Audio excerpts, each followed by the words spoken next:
Hey guys, doing a live Thursday.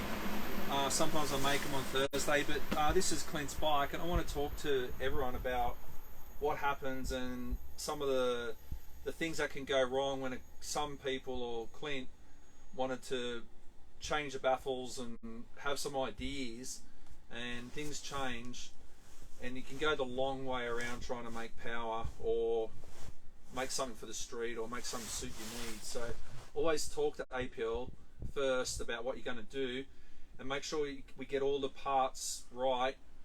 That's the parts: the exhaust, manifolds, compression bores, exhaust. I'm going to talk about exhaust on this one, but and where it's shortfalled before, and then we were easily be able to pick the power back up when we do things our way.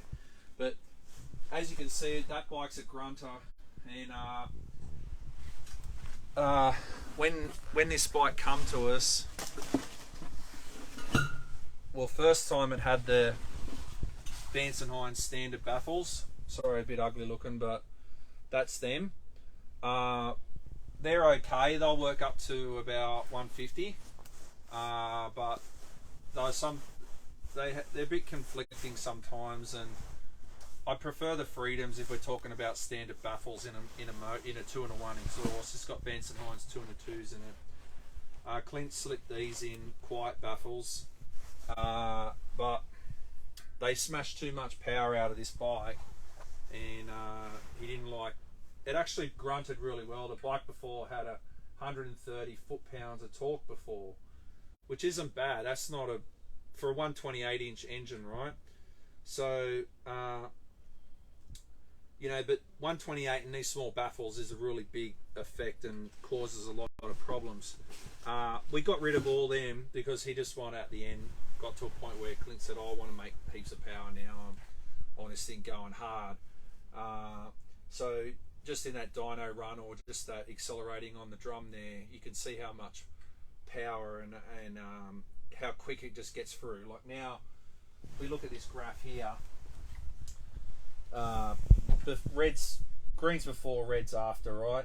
So before was starting off at 110, still not a bad engine, and then it sort of flattened out. The horsepower was low. It was 100 horsepower just over, but it was still a good bike. It wasn't a bad bike to ride with 100 horsepower because it had quiet baffles, had a lot of torque, 128-inch engine, small cam.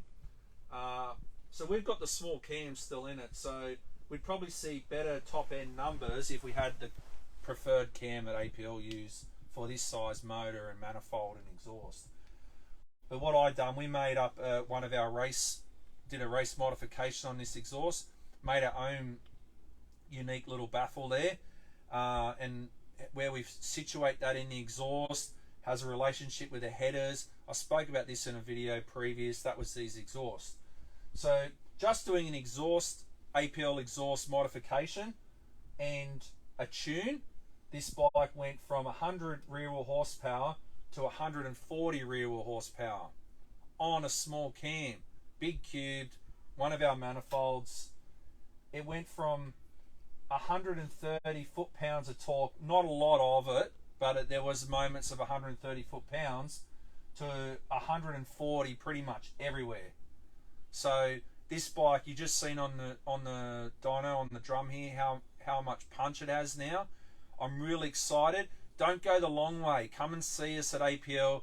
I know people want to buy stuff off the internet, and someone says on a forum this is good and this and that.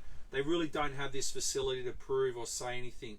So always give the team a call, and we'll help you through this, and save us a lot of time instead of dynoing this thing twice and doing things that aren't going to work. So this bike works now. I'm excited to go ride it.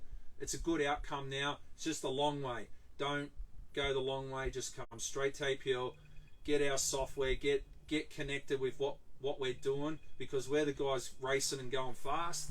And if you want to go fast on the street, you need to call the team. Thanks very much. Have a good weekend.